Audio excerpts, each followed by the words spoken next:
دعاء اليوم 11 من شهر رمضان. بسم الله الرحمن الرحيم.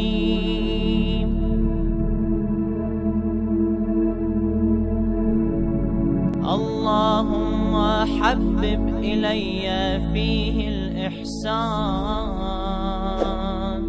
وكره إلي فيه الفسوق والعصيان وحرم علي فيه السخط والنيران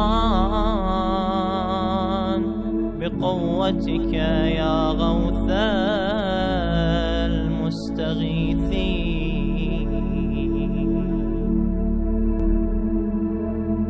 اے معبود، آج کے دن نیکی کو میرے لیے پسندیدہ فرما دے، اس میں گناہ و نافرمانی کو میرے لیے ناپسندیدہ قرار دے، اور اس میں غیظ و غضب کو مجھ پر حرام کر دے اپنی حمایت کے ساتھ۔